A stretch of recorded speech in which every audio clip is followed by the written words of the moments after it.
Hey, I'm Abby, and welcome back to the Life Work Balance YouTube channel. I am a career and interview coach, and I'm here to help people just like you feel more strategically prepared and confident for their job search and any upcoming interviews. Today, we're diving into a big one: job interview mistakes that make you look unprepared. Let's face it, job interviews are nerve-wracking, and the last thing you want to do is sabotage your chances with these preventable slip-ups. In this video, I'm going to walk you through some common faux pas. I'll share some practical tips on how to avoid them, and I'll share some tips to help you walk into that interview, whether it's virtual or in person, feeling confident. So first things first, let's talk about preparation. Preparation is everything.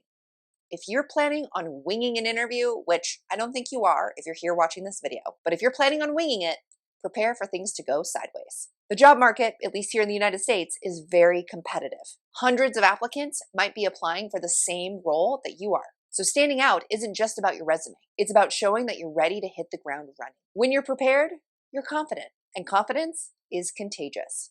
The interviewers will feel your confidence. They can tell when you've done your homework. It's the difference between feeling like, oh, I hope I get this, and I've got this. So let me share a quick story. Early in my career, I bombed an interview.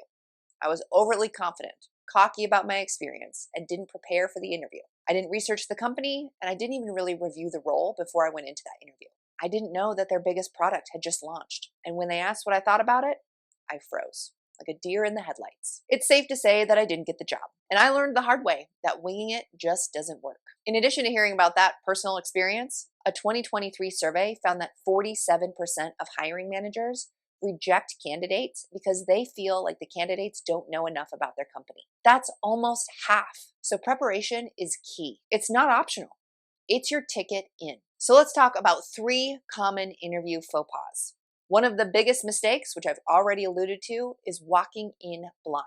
If you don't know the company's mission, vision, values, or some of the things that's going on in the recent news about the organization, you're communicating to the interviewer that you don't care, that you are unprepared and you're not interested.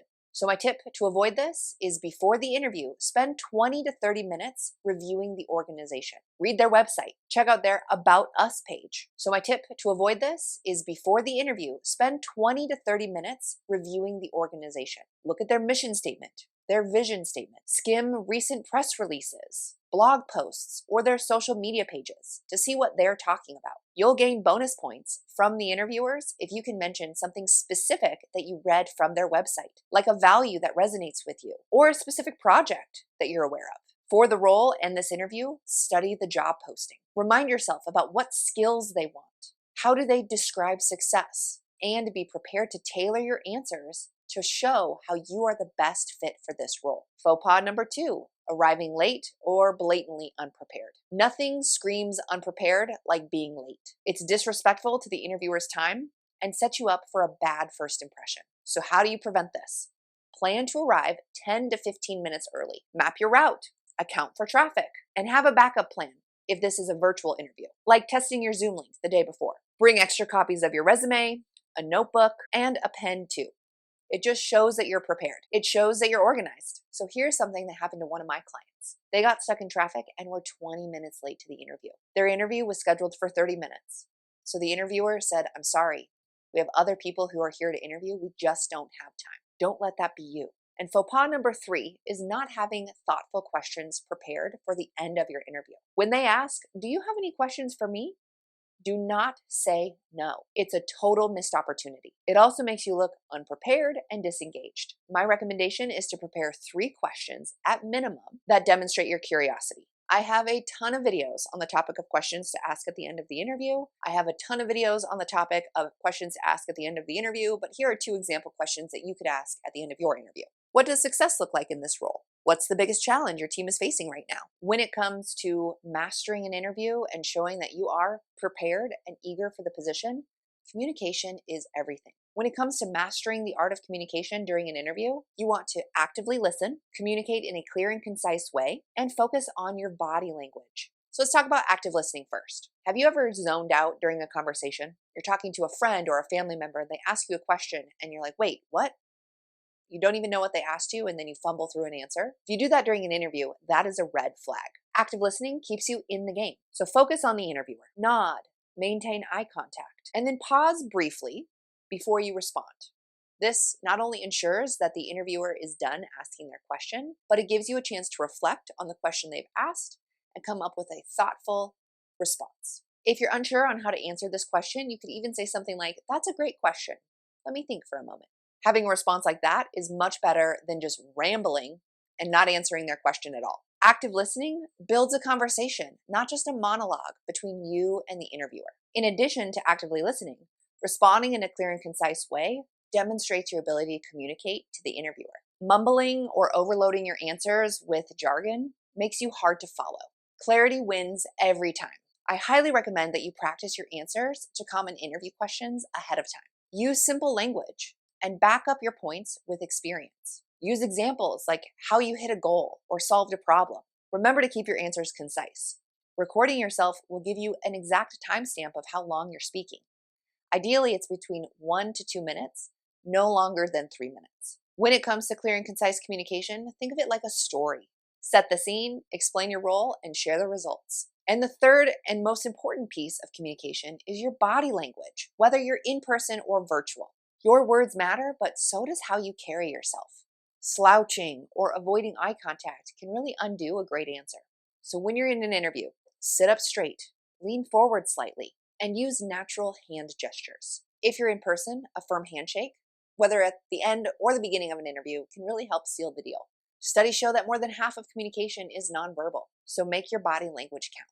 Now let's talk about how you can navigate the technicalities when it comes to feeling prepared for an interview. First, understand your resume and your cover letter. If you can't explain your resume, you are in trouble. Employers may ask about it, so don't get caught off guard. Review the resume that you submitted for this job and the cover letter that you submitted for this job. Remind yourself of what specifically you shared and highlighted on those documents in your application. Ideally, you're tailoring your resume and your cover letter for each job application. It may not be drastically, but there may be some slight tweaks that you need to remind yourself of before the interview begins. So before the interview, review your resume, review your cover letter, get your stories and your stats down pat. If you say on your resume that you boosted sales by 20%, be prepared to explain how. The second technicality that you need to be prepared for any upcoming interview is be prepared for behavior-based interview questions. Questions like, "Tell me about a time you failed," trip tons of people up. Being unprepared to answer those types of questions is a dead giveaway. Use the CAR method to prepare.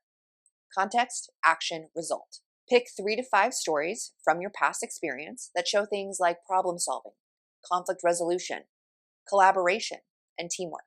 Practice these stories until they're smooth and be prepared to modify them on the fly. And then finally, be prepared to negotiate salary and benefits. If they ask about salary and you freeze, it makes it look like you haven't done any planning. Research the range for not only the position within this organization, but similar positions on Google using companies like Glassdoor or Onet. Have a number, ideally a range in mind, something like $60,000 to $65,000. If they ask you about salary too early in the process, be prepared to deflect by saying something like, "I'd love to learn more about this role before discussing compensation." But if it's a little bit later in the process, sharing your expectations, especially if you already know their parameters, can be very helpful and shows that you are prepared. You've done your research. So now let's talk about the power of follow-up and how you can follow up like a pro. First, send a thank you note after your interview. I don't know how many times I've shared this tip, but it is critical to showing how you are going to be a good fit for the organization and will hopefully leave a positive, lasting impression on the interviewer. Skipping a thank you note is a missed chance to stand out. Not only is it polite, but it also keeps you top of mind. I always recommend sending a follow-up thank you email within 24 hours of your interview concluding, but ideally within 1 hour of it concluding. Thank them for their time, for the opportunity, and mention something specific that you heard during the interview, and then reaffirm your interest. Something like this: "I loved hearing about your team's new projects. It's exactly the kind of challenge I'm excited to tackle." If you have finished your interview and then you hear nothing, it's absolutely okay to follow up. Waiting in silence can feel brutal. Following up shows initiative and your enthusiasm. I recommend that if you didn't ask the question at the end of the interview about when you will hear from them next, that you follow up 3 business days after your interview has concluded. So if your interview is on a Friday, then you can wait Monday, Tuesday, Wednesday, follow up on Thursday if you haven't heard anything. When you send this follow-up email, it can be short and concise and polite. Something like this: "Just checking in on the status. I'm still very excited about this role." Keep it light, Don't put any pressure on them. Ideally, you put your name at the top of their inbox and they are prompted to think about you and ideally tell you about next steps in the process. And then remember to stay positive and persistent. Job hunting is a marathon. It's not a sprint. Rejection stings, but don't let it derail you. Remember, competition is high. There are hundreds of people likely applying to the same job that you're applying to. So rejection is a normal part of the process and it is inevitable. Treat every interview like practice. Reflect on what went well and what you could have done better. Then tweak your approach. Take those learnings and apply it to the next interview. The right job is out there. You have to keep going. So there you have it. Job interview mistakes that make you look unprepared. Hopefully you feel like you can dodge these mistakes like a pro. Preparation, communication, and follow-up are your secret weapons. As a reminder, record yourself. As awkward as it might feel to watch yourself or listen to yourself again, it's so helpful in helping you feel prepared and confident to go into this next interview. So what's your biggest interview struggle? Throw it in the comments box below. I love receiving comments. If you have any additional questions, comments, thoughts, or ideas, throw them in the comments box below as well. I do my best to respond to each of you individually, but just know that if I'm not able to get back to you quickly, the things you share in the comments below will likely help someone who's going through something similar in the future. If you would like some additional one-on-one help to prepare for your upcoming interview, please reach out to me today. I offer one-on-one interview strategy sessions and mock interviews to help people just like you feel more confident and prepared for the job search and interview process. I have slots available each week, but they fill up quickly. So as soon as you know you have an interview coming up, or you would just like some additional help, reach out to me. I've linked to my website as well as my email in the description box below, and I would love to hear from you. If you found this video helpful, please go ahead and give it a thumbs up. And as always, if you haven't already, please go ahead and hit that subscribe button as well as the bell so that you can continue to receive life-work balance advice delivered directly to you every week. Thanks, and I'll see you next time.